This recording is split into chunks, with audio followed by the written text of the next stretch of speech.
असमंजस में मन पड़ जाता है, बुद्धि पड़ जाती है कि क्या है प्रभु की व्यवस्था। वही धन इतना उनको दिया था, वही गरीबों में थोड़ा हिस्सा मिल जाता तो उनको झंझट ना होती। कुछ लोग विचार करते हैं ये विषमता क्यों है। देखिए, इस दुनिया को प्रभु ने बनाया और प्रभु को सम कहा जाता है कि यद्यपि सम नहीं राग न रोसु और समदर्शी चित सम्यक बोधु। प्रभु समदर्शी हैं, समान है, समता है, सबके लिए बराबर है, लेकिन देखने में अलग अलग दिखाई पड़ता है। तो परमात्मा ने इस संसार को एक व्यवस्था बनाया। किसके कारण से? कि कर्म प्रधान विश्व करि राखा और जो जस करे सो तस फल चाखा। प्रभु ने संसार को कर्म प्रधान बनाया। कैसा बनाया? कर्म प्रधान। जैसा जो कर्म करता है वैसा ही वो फल प्राप्त करता है। कर्म प्रधान होने के नाते आप कभी देखते हैं कि एक बच्चा पैदा हुआ सुंदर महलों में पैदा होता है और एक पैदा होता है फुटपाथ पर, भिखारी के हाथ में कटोरा है। तो कुछ लोगों के मन में विचार आता है कि अभी तो ये पैदा ही हुआ, अभी कौन सा कर्म कर लिया है भाई, अभी पैदा होगा, बड़ा होगा तभी कुछ कर्म करेगा। लेकिन अभी क्यों है? पैदा होते ही सीधे फुटपाथ पर पहुंच गया। तो इसलिए विचार करने की आवश्यकता है। जो महापुरुष कहते हैं पूर्व जन्म का कर्म भी फलदायी होता है, इसलिए उस पर महापुरुष विचार करते हैं। और इस दुनिया में भी आप देखते हैं कभी कभी लोगों के अंदर असमंजस आ जाता है। ये व्यक्ति तो बुरा कर्म कर रहा है, रात दिन बुरे कर्म कर रहा है और इसके पास सब व्यवस्थाएं हैं, गाड़ी मोटर है, बेटा बेटी है, बिल्डिंग बनी हुई है, सारी सुख सुविधाएं मौजूद है, और कर्म कैसा कर रहा है? बुरे कर्म कर रहा है। और दूसरे को देखते हैं ईमानदारी से रहता है, सच्चाई में जीता है, सही कर्म करता है, तो उसे 2 टाइम की रोटी को भी सोचना पड़ता है, दिखाई पड़ता है। तो कुछ लोग इस सिद्धांत को कहते हैं देखो, अगर ये इस प्रकार का होता, इतना बुरा कर रहा है तो फलता फूलता चला जा रहा है, और ये अच्छे कर्म करने वाला दुखी है, परेशान। चूंकि मनुष्य की दृष्टि बहुत थोड़ी दूर तक देखता है, थोड़ी दूर तक देखने के नाते हम समझ नहीं पाते। और कभी कभी कुछ लोग यही देख करके कि बुरा कर रहा है, फलता फूलता जा रहा है, तो कुछ लोग जो अच्छा करते रहते हैं वो भी क्या शुरू कर देते हैं, वो भी बुरा ही चालू कर देते हैं कि शायद बुरा नंबर 2 में ही ज़्यादा लाभ है। करते हैं कि नहीं? देखते हैं। लेकिन महापुरुष कहते हैं जो सिद्धांत है वो सिद्धांत हमेशा अटल रहता, सत्य रहता है। एक छोटा सा प्रसंग आपको समझाते हैं कि 2 मित्र बहुत ही घनिष्ठ मित्र थे, आपस में खूब प्रेम था, साथ साथ रहा करते थे, लेकिन उनके विचार दोनों के अलग अलग थे। क्या थे? दोनों के विचार अलग।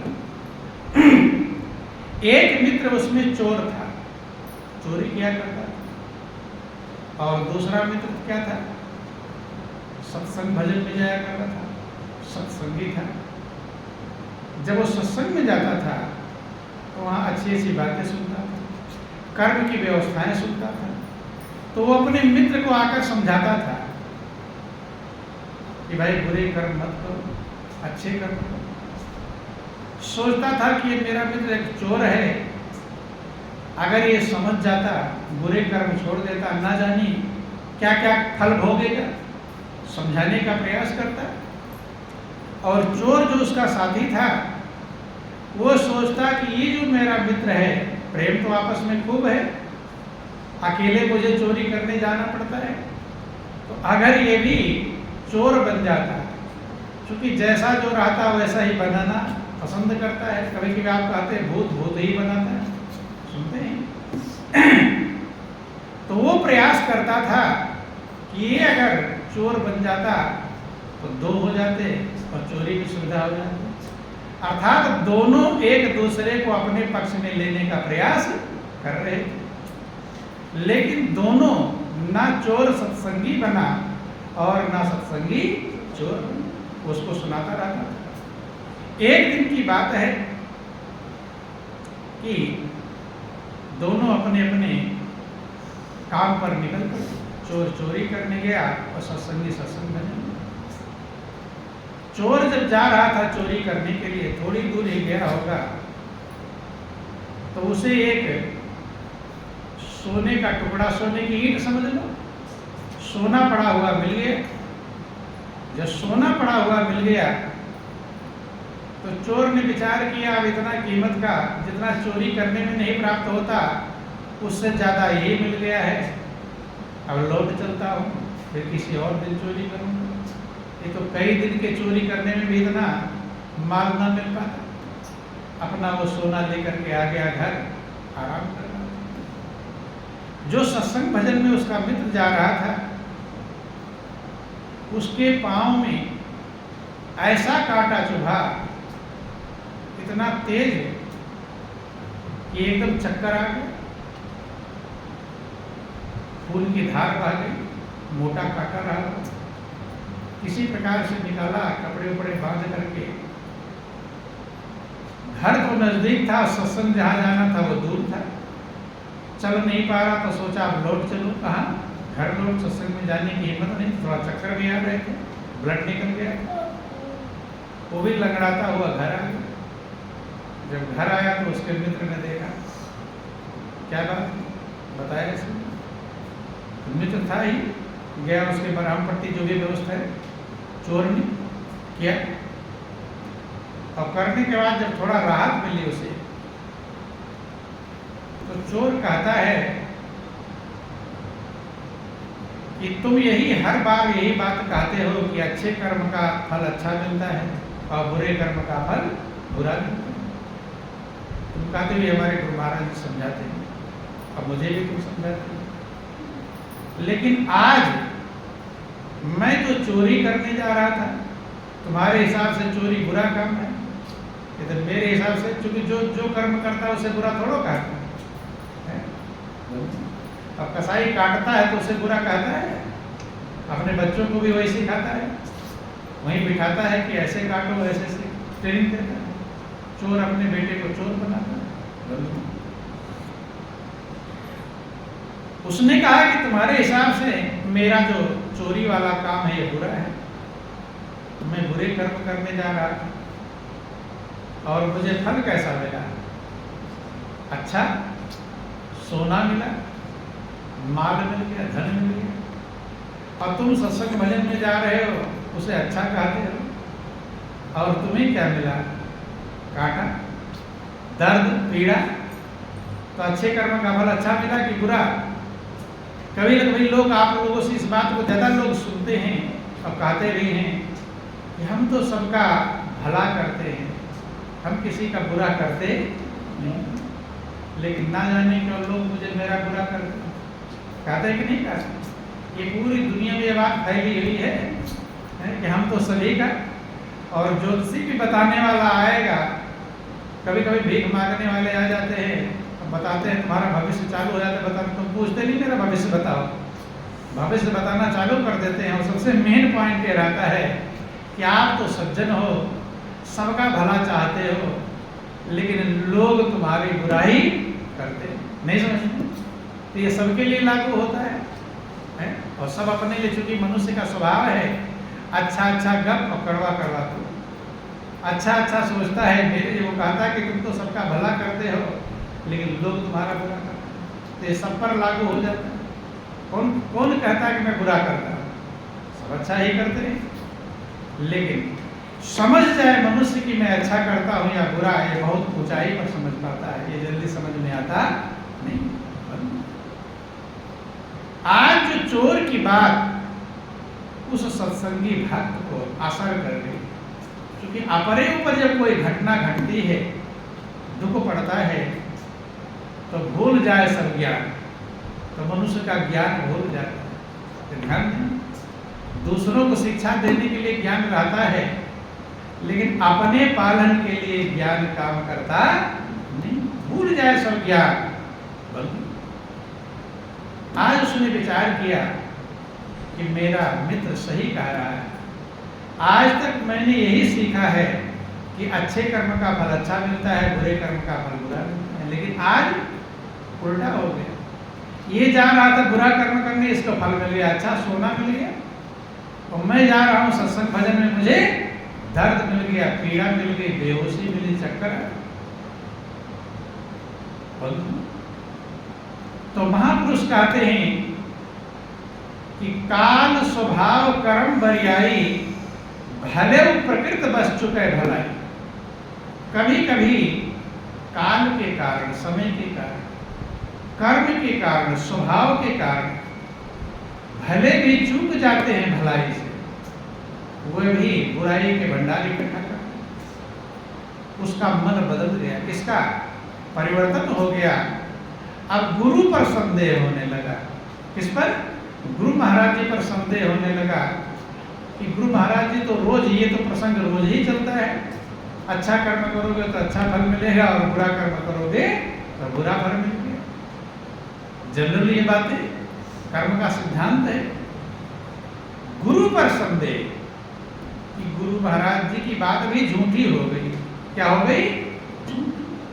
फार्मूला ही झूठा है तो सवाल कैसे हल होगा? सवाल भी झूठा ही निकलेगा। अब उसके मन में विचार आया, देखो ध्यान देना, कहाँ जीव चूक जाता है। एक विचार मनुष्य को डुबा सकता है और एक ही विचार उबार सकता है। इसीलिए महापुरुष कहते हैं विचारो परमो ज्ञान। विचार बहुत बड़ा ज्ञान है, श्रेष्ठ ज्ञान है, महान ज्ञान है। क्योंकि जैसा विचार आपके अंदर रहता है वैसा ही आप कर्म करते हैं। क्या करते हैं? कर्म। पहले विचार आएगा तभी तो कर्म करेंगे। अब आप यहाँ पर आप लोग आए हैं तो पहले आ गए कि पहले विचार आया? क्या आया? पहले विचार आया। विचार पहले चलता है, हम बाद में चलते हैं। और विचार तैयार कैसे होता है? आपके संस्कारों से। किससे तैयार होता है? संस्कार। जैसा आपके संस्कार हैं, जैसा अंदर संस्कारों की रील भरी पड़ी है, वैसा ही विचार आपके अंदर आएगा। इसीलिए कभी कभी आप लोग सुनते हैं और आप लोग समझाने का लोगों को प्रयास करते हैं भक्ति भजन, लेकिन लोग को असर नहीं पड़ता है। असर पड़ता है? क्यों नहीं असर पड़ता? क्योंकि उसके संस्कार वैसे नहीं। तुम कितना दिल से बात कहते हो, लेकिन उसके लिए दाएं बाएं की हवा है, पूर्व पश्चिम की तरफ चला जाता है, उसे कोई ध्यान देता है? उसका कारण उसके संस्कार है। क्या है? संस्कार। और संस्कार दो प्रकार से तैयार होते हैं। वो पहले का संस्कार है और दूसरा संगत से। किससे? कि संगति गुण उपजे और संगति गुण जाय, बास फांस और मीसरी एक भाव विकास। जिन जैसी संगति करी तिन तैसो फल लीन, और कदली सीप भुजंग मुख स्वाति एक गुण तीन। संगत से हमारे अंदर गुण उत्पन्न होता है और कुसंगत से चला जाता है। चाहे वो हमारे अंदर विचारों की संगति हो, विचार का भी एक संगति होता है। जैसे विचार के अंदर आपके अंदर चलते रहते हैं वैसे आप बनने लगते। अब आप किसी के दोषों को देखते रहो, विचार में दोष की रील चलने लगे तो आपके अंदर क्या बन जाएगा? दोष का भंडार बन जाओ। जब मनुष्य दूसरे के दोषों को देखना शुरू करता है, पहले देखेगा, फिर सोचेगा और फिर दूसरे से कहेगा। 3 प्रकार से, मनसा, वाचा, कर्म। तो दूसरे के दोष उसी के पास सप्लाई होते रहेंगे। क्या होते रहेंगे? वो तो हल्का हो जाएगा और आप वजनी बन जाओगे। किसके? दोषों, विकारों। आपका वजन बढ़ जाएगा और उसका वजन हल्का हो जाएगा। और जब वजन बढ़ जाएगा विकारों का, थोड़ा रहेगा, रुकता रहेगा, रुकता, टायर में हवा भरते रहो, भरते रहो, भरते रहो, जब तक उसकी क्षमता है रोक पाएगा, रोकेगा। और जो क्षमता से ज़्यादा हो जाएगा तो क्या हो जाएगा? विस्फोट हो जाएगा। और जब विस्फोट होगा तो ना जाने कितनों को नुकसान कर देगा। करेगा कि नहीं करेगा? कभी कभी टायर फट जाता तो बगल में कोई मर भी जाता है, एक प्रेशर से जब हवा निकलती है बंद। तो इसलिए महापुरुष, सभी महापुरुषों ने दोष दृष्टि सबसे बड़ा अपराध माना है। क्या माना है? अपराध। और इसलिए महापुरुष कहते हैं कि बुरा जो देखन में चला, बुरा न मिलिया कोई, और जो दिल ढूंढा अपना तो मुझसे बुरा न। क्योंकि हम बुराई बटोर ले रहे हैं, इकट्ठा का, हमारा जितना अपना तो था ही, और दूसरे का कमीशन भी ले। हाँ, अच्छाई देखेंगे, इसीलिए कहा भलाई कर भला होगा और बुराई कर बुरा होगा। कोई देखे या ना देखे, खुदा तो देखता। लेकिन लोग कहाँ कर पाते हैं? कर नहीं पाते हैं। बुराइयां इकट्ठे करने में माहिर बन जाते हैं, सरदार बन जाते हैं। अच्छाई भले न लें, लेकिन बुराई पोटली इकट्ठा कर लेते हैं, और जो इकट्ठा करता है उसी को दुख देता है। किसको दुख देगा? जो इकट्ठा करेगा। आप बदबू का भंडार लेकर सर पर घूमो तो बेचैन किसे करेगा? औरों को तो करेगा, जिसके पास पहुंचोगे उसको करेगा, लेकिन सबसे ज्यादा आपको करेगा। इसलिए महापुरुषों ने विकारों से बचने के लिए अब उसकी संगति का, चोर के बात का, विचार का असर क्या? देखो, सत्संगी था, लेकिन चोर के एक विचार ने उसके पूरे ज्ञान को क्या कर दिया? बदल दिया। ज्ञान अज्ञान में बदल गया। अब उसके मन में विचार आया कि जब गुरु महाराज जी का वाणी ही झूठी हो गई, अब क्या करना जाकर वहां? वो तो सत्य का दरबार है और सिद्धांत ही गलत हो गया। अब क्या करेंगे जाकर? विचार मन में आया कि अब गुरु महाराज जी के पास जाने की जरूरत नहीं, चोर ही अच्छा कहता है, इसी के साथ में रहेंगे।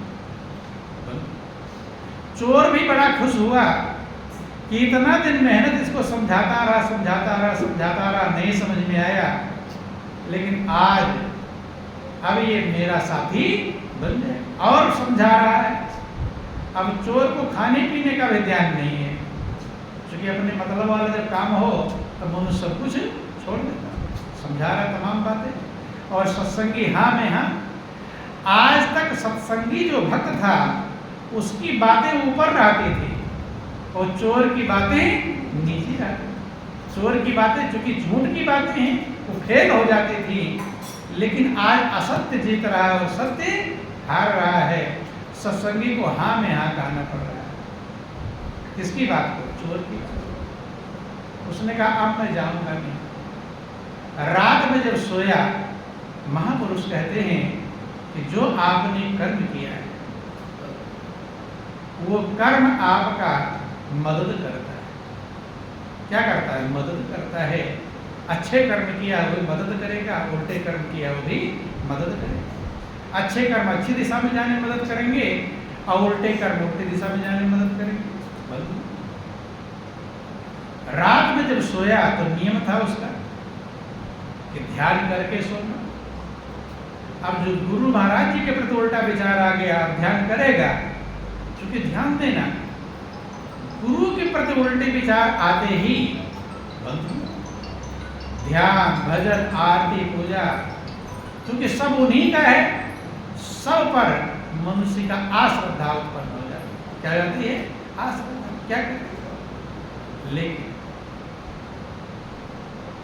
महापुरुष कहते हैं कि कर्म जब इकट्ठा रहता है तो धन का मदद दे देता है। एक विचार उसके मन में आया, चलो ध्यान नहीं करूँगा, नाम सुमिरन तो करे ही, उसमें कौन सा घाटा लग रहा है।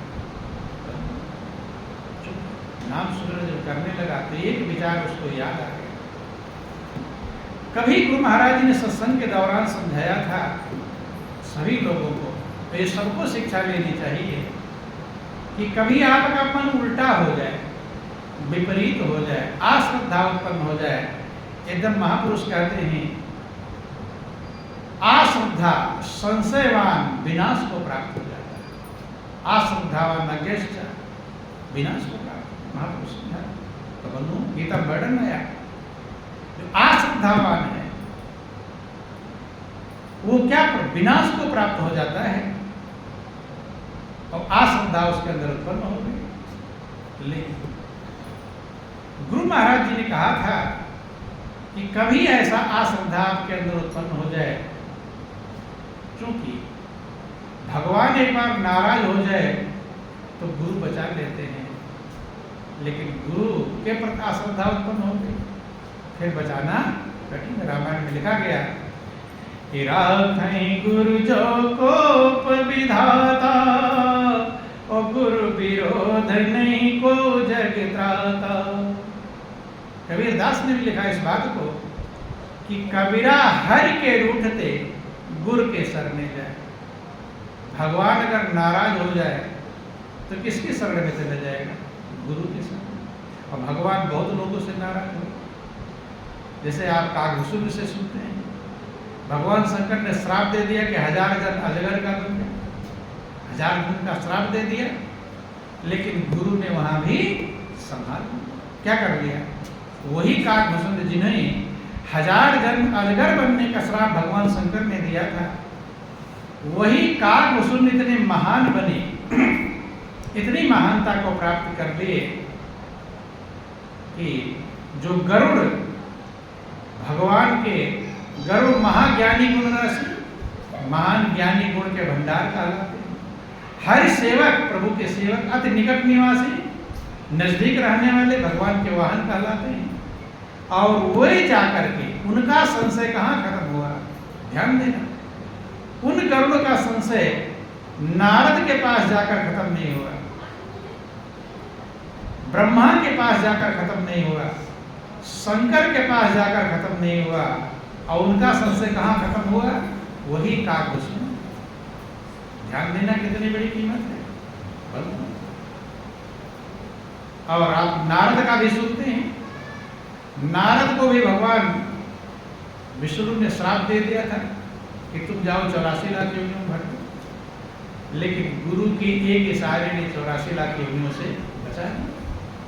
तो इसलिए कबीरा हरि के रूठते गुरु के शरण जाए, और कहीं कबीर गुरु रूठते हरि नहीं होत सहाय।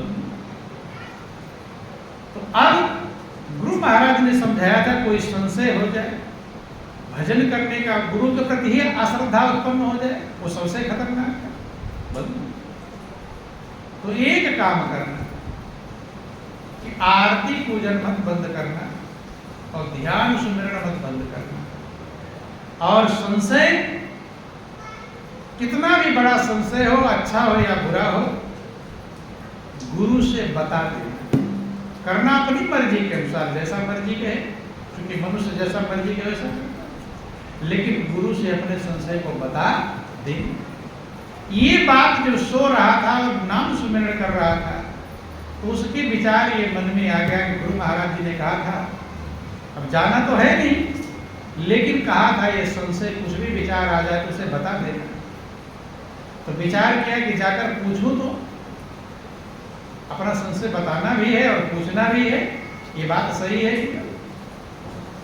सवेरा जब हुआ, क्योंकि दोनों मित्र साथ में ही सोते थे, सवेरा जब हुआ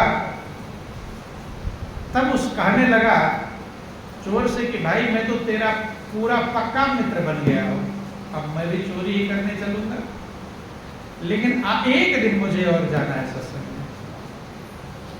चोर ने सोचा है तो आ गया था, फिर कहीं ना गड़बड़ हो जाए, जय कहीं फिर गुरु महाराज जी उल्टा पट सीधा दाएं बाएं पट्टी न पढ़ा दें। चोर ने सोचा है तो आया, वही कहा गया आया हुआ फिर निकल न गया।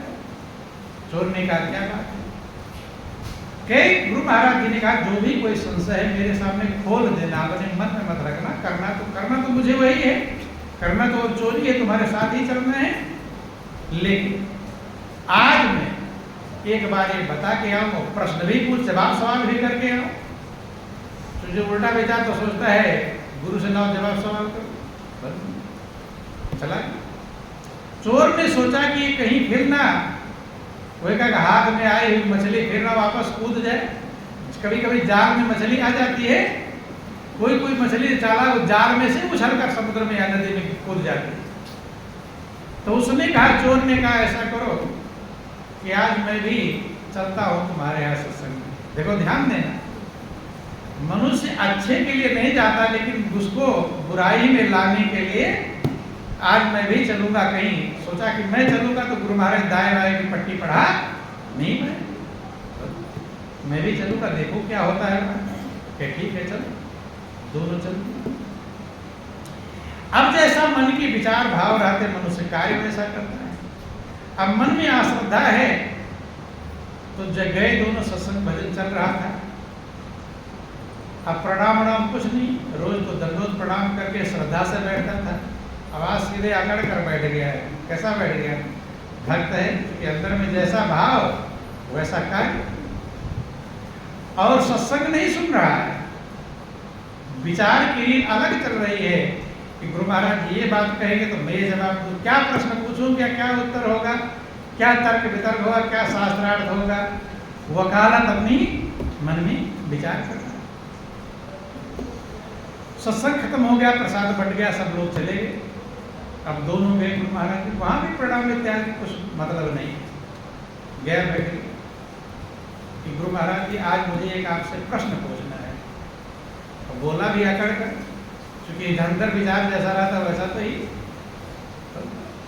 गुरु महाराज सोचा आज क्या बात है, ऐसा आकर कर तो आज तक बोला नहीं।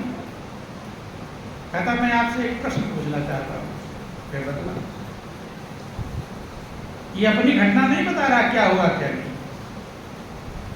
कह रहा अच्छे कर्म का फल अच्छा मिलता है और बुरे कर्म का फल बुरा मिलता है, ये बात सही है कि गलत? मैं ये दो बातों को पूछना चाहता हूँ। गुरु महाराज ने कहा कि बेटा ये तो बात सही ही है, सत्य ही है कि अच्छे कर्म का फल अच्छा और बुरे कर्म का फल बुरा। कहा बस आपकी बात झूठी हो गई। क्या झूठी हो? कहता है कि ये मेरा मित्र है चोर, ये रोज पूरी जिंदगी में चोरी चोरी बुरे कर्म करता है, और आप कहते हैं बुरे कर्म का बुरा फल मिलता है, अच्छे कर्म का फल अच्छा। रोज बुरे कर्म करने जा रहा है, चोरी करता है, बदमाशी करता है, ये जा रहा था चोरी करने, और इसको बिना चोरी के सोने की ईंट मिल गई, सोना मिल गया। और मैं आ रहा सत्संग भजन अच्छा करना, विचार भी अच्छे थे, भाव भी अच्छे थे, जाऊंगा सत्संग भजन भक्ति सुनूंगा, कुछ संस्कार बने, कुछ कर्म बने। मुझे ऐसा सूल चुभा, ऐसा काटा चुभा, एक बार तो चक्कर आकर गिर पड़ा, इतना दर्द पीड़ा हुआ, खून बह गया, लौट कर सारी कहानी बतलाया। कहता है कि अब आप बतलाइए, अच्छे कर्म का फल अच्छा मिला कि बुरा मिला? मेरा तो अच्छा कर्म था, मुझे फल मिला बुरा, और इसका बुरा कर्म था, इसको फल मिला। गुरु महाराज समझ गए सारी बातों, क्या इसके मन में विचार चल रहा है। गुरु महाराज जी कहते कि बेटा इस प्रश्न का जवाब मैं बातों से समझाऊं या प्रैक्टिकल में समझाऊं? कहता मैं आज ही आना है, आज के बाद मुझे नहीं आना है। अब आप प्रैक्टिकल से समझा दो या बातों से समझा दो, आप ये करते। क्योंकि आपने कहा था कि कोई शंका हो तो मुझसे बता देना, अपने अंदर बताना। इसी बताने में तो आज भी नहीं आता, इसीलिए आया हूं, और प्रैक्टिकल कर समझा दो और अच्छी बात है। अब गुरु महाराज जी कहे चलो प्रैक्टिकल समझाते हैं। दोनों को लिवा कर चलते हैं, लेकर जाते जाते जाते कहाँ पहुंचे? वहां पर पहुंचे जहां उस चोर को सोना मिला था, सोने की ईंट मिली। अब एक छड़ी से लंबा गोला खींच दिया और किसी फावड़े कुदाल से खुदवाया।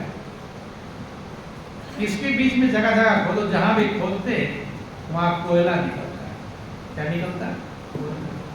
चूंकि कर्म के अनुसार ही मनुष्य के अच्छे संस्कार बुरे बन जाते हैं और बुरे संस्कार अच्छे बन जाते हैं।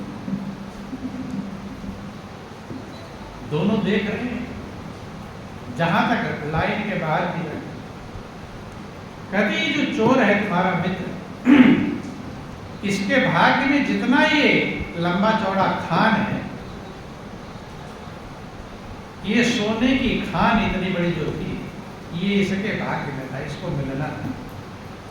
लेकिन बुरे कर्म के द्वारा वो बुरे कर्म से बिगाड़ते बिगाड़ते बिगाड़ते बिगाड़ते ये सोना बदल गया कोयले में। अब इतना ही बचा हुआ था जो इसको आज मिला है, और आज भी अगर चोरी कर लेता तो ये भी कर्म इसका बिगड़ जाता। और तुम्हारे लिए ऐसा कष्ट था, ऐसा कष्ट था कि शायद तुम्हारी मौत तक भी हो सकती। लेकिन तुम जो सत्संग भजन भक्ति ध्यान सुमरण उससे कर्म करते हैं। क्या करते हैं? कर्म करते हैं। रामायण में लिखा गया इस बात को कि मंत्र महामणि विषय ब्याल के, मेटत कठिन कुअंक भाल के। वो महामंत्र मणि के समान है, जैसे मणि से सांप का विष उतर जाता है। सर्प उतारने वाली मणि होती, विष उतारने। मंत्र महामणि विषय ब्याल के, ब्याल माने सांप, मेटत कठिन कुअंक भाल के। जो पाप कर्मों के विष होते हैं वो मंत्र महामणि है। इसको राम भगत चिंतामणि सुंदर मणि के समान कहा गया। मेटत कठिन कुअंक भाल के, जैसे मणि चढ़ा हुआ जहर उतर जाता है। प्रैक्टिकल भी आप लोगों ने भी देखा होगा। एक व्यक्ति को सांप ने काटा हो, बेहोश पड़ा हो, और मंत्र पढ़ने वाला मंत्र पढ़ता है तो उसका जहर उतर जाता है। बिच्छू किसी को डंक मारा हो, तड़प रहा हो, लोट रहा हो, हमने तो प्रैक्टिकल देखा है इस बात को, चिल्ला रहा हो, और मंत्र जब पढ़ते हैं तो मंत्र की पावर से और बिच्छू का दर्द उतर जाता है। उतरता है कि नहीं? तो जब सामान्य मंत्र में इतनी क्षमता है तो महामंत्र में विषय ब्याल के मेटत कठिन कुअंक भाल। जो महामंत्र जो जपत महेशो काशी मुक्त है प्रदेशो, वो आपके भाग में जो कष्ट है, भाई बिच्छू का दर्द उतारा कि मंत्र में नहीं उतारा। जो आप लोग प्रैक्टिकल देखते हैं, सांप का जहर उतर जाता है। ये जो प्रैक्टिकल है, तो ऐसे कर्मों के जो जहर है, कुअंक है, वो मिट जाता है, मिटा देता है। आज तुम्हारे लिए इतना सूल था, काटा था, और आज भी अगर तुम सत्संग में पहुंच गए होते तो ये भी खत्म हो जाता। अब बतलाओ कि इसे मिलना था इतना सारा सोना, एक सोने की खान मिलती, और जो बुरे कर्म करते करते अब मिला कितना सा सोना मिला। तो बुरे कर्म का फल अच्छा हुआ कि बुरा हुआ? मिलना कितना था और मिला कितना? तुम्हें तो यही दिखाई पड़ रहा कितना मिल गया, लेकिन बुरे कर्म से जितना मिलना। महापुरुष कहते हैं कि आपको जितना सुख और शांति मिलनी चाहिए, आनंद मिलना चाहिए, आपके बुरे कर्म उन्हें रोक देते हैं। क्या कर देते हैं? रोक देते हैं। आपका जीवन आनंदमय नहीं बन पाता, शांति में नहीं बन पाता। हो सकता है आपके भाग्य में आनंद हो, शांति हो, लेकिन जो बुरे कर्म हम तैयार करते रहते हैं, मनसा वाचा कर्मणा, वो हमारे उनको रोक देते हैं। और जब ये रोक देते हैं तो प्रभु से प्रेम भी हम नहीं कर पाते। कि मेरे पाप कर्म है तुमसे प्रीति न करने